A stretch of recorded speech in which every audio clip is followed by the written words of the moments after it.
So this is essentially, for maybe a younger listener, this is essentially a KYC.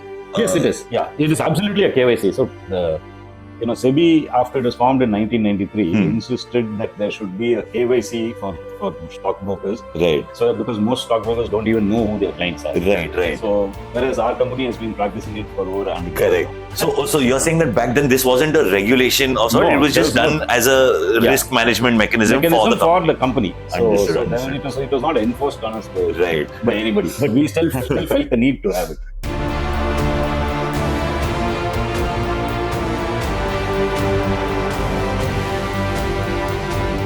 So, Mr. Amarnath, I always want to ask you, this Paterson has such a massive legacy. We hear about it and everything. But, I mean, you'll obviously have a much more detailed understanding of how did Paterson actually start and what were the origins and everything like?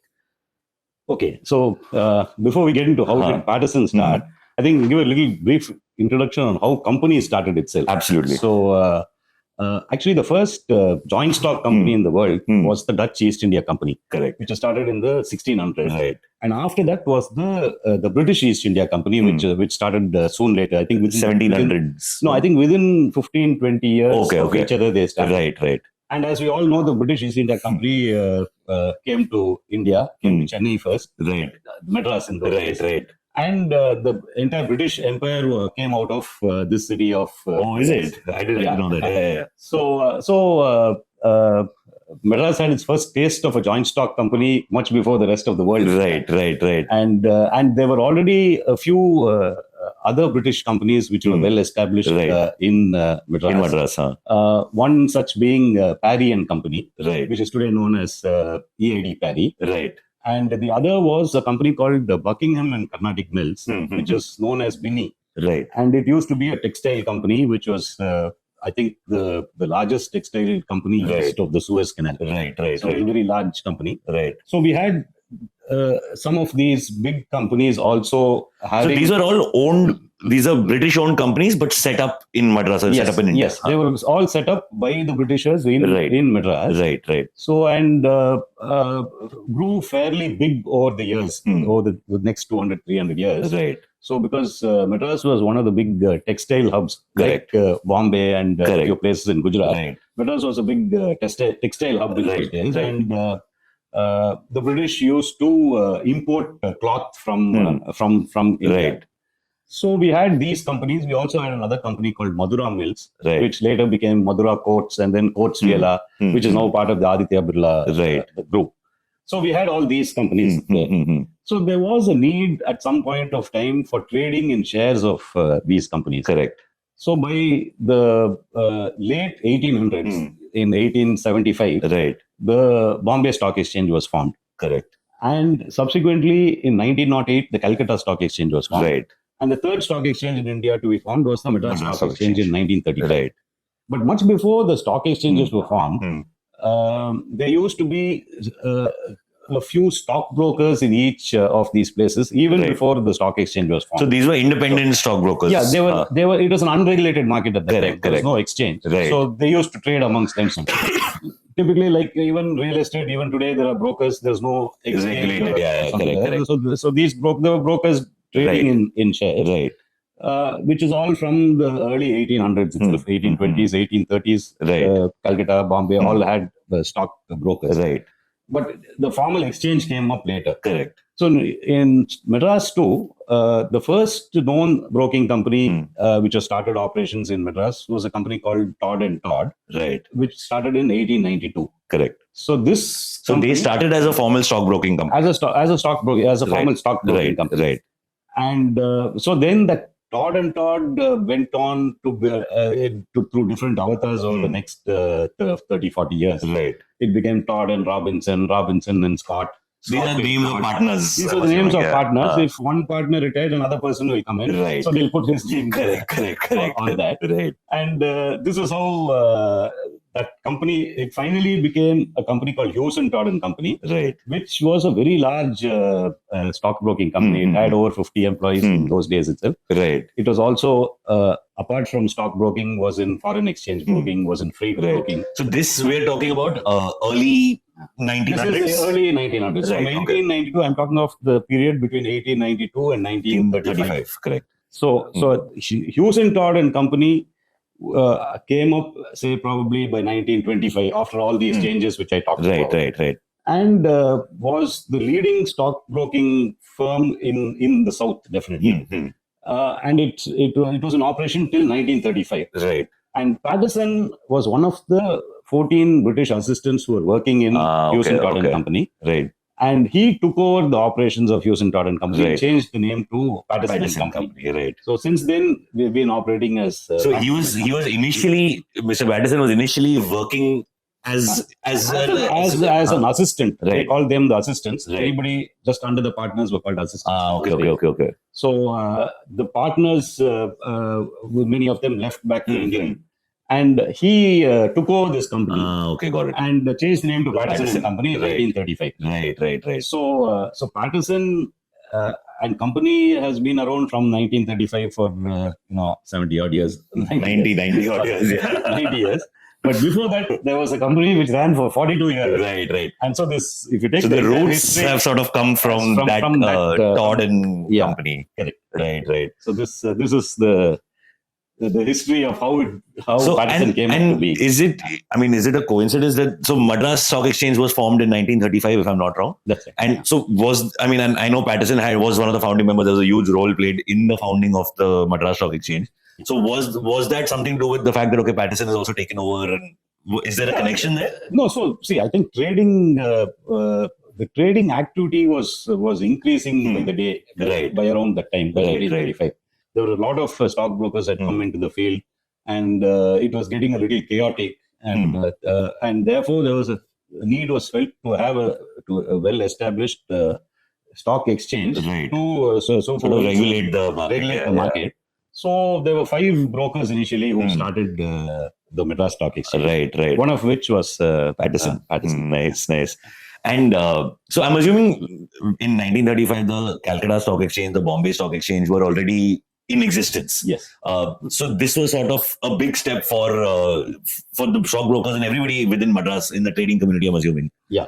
Yes, it was. And also, see, you needed, because in those days, the communication was not that good. Right. It is not like today where you send a message, send a message, do Zoom calls with everybody around the world. And correct. In those days, it was all physical letters and meetings. Right. If somebody in Delhi had to meet a company in Madras, he'll have to take a train and come and really slow process. I'm assuming quite time consuming as well. Correct. So these exchanges were set up in different areas because, as you know, India is such a large country. Right.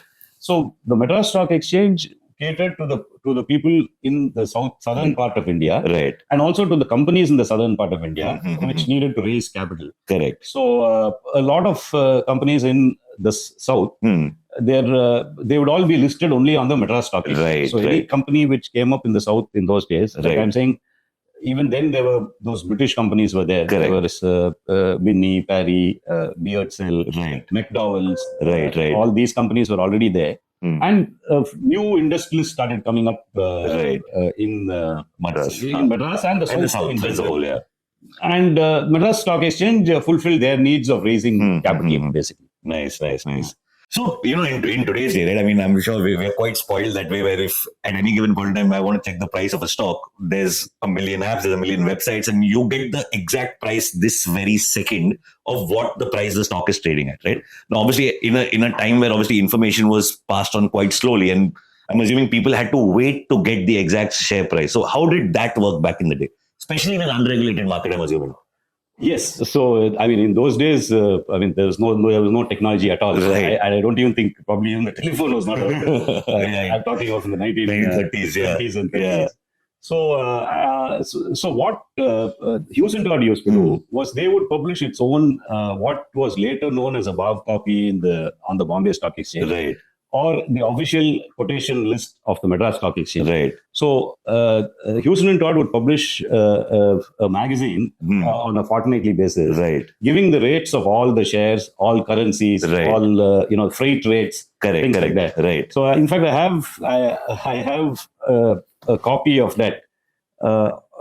pre-1935 days of what was published by Hughes and Todd and Company. It's called the Madras Market Price Current. Right. So they give, if you see this, this issue is dated January 10th, 1935. It gives. Sorry to interrupt you. So this share market report is sort of like a fortnightly update on what's happened. Of what happened. So, see, for instance, I'll just read it out a few lines. Yeah. Stock market report. Owing to the Christmas holiday intervening, the local market was closed except for the day of 24th December until 2nd January.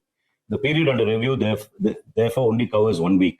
At the beginning of the week, government securities were very strong, following firm London advices, and so on. Then banks, in sympathy with the security prices, Imperial Bank shares have moved up sharply to 1,675 and 421 for the fully paid and partly paid, respectively. Imperial Bank is later converted into State Bank of India, SBI. Yeah. Right. So then they cover each sector, the fixed income securities, mills, rubber shares, tea shares, and they give the quotations of each of these government securities. They give it's a wrap up of the stock market.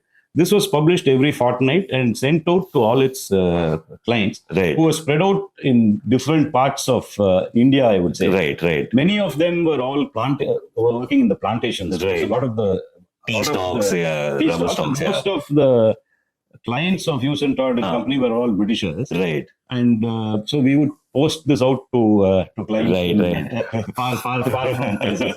In fact, a few years back when I had been to the Ooty Club, Wellington Club, I saw old magazines of this published by Hughes and Todd in the pre-1935.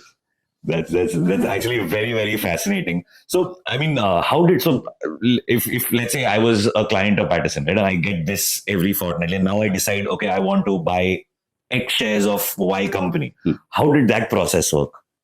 Yeah, so that was a very interesting process, because what would happen is we would get letters from clients, saying that they would like to first open an account with our company. Right. And see, as you know, stockbroking is an extremely risky business. I mean, correct. It's always fraught with risk. Right. And unless it is managed, your risk management mechanism is very strong. It's very difficult to survive as a stockbroker. Right. So Hughes and Todd before Paterson and Paterson had very strong risk management mechanism.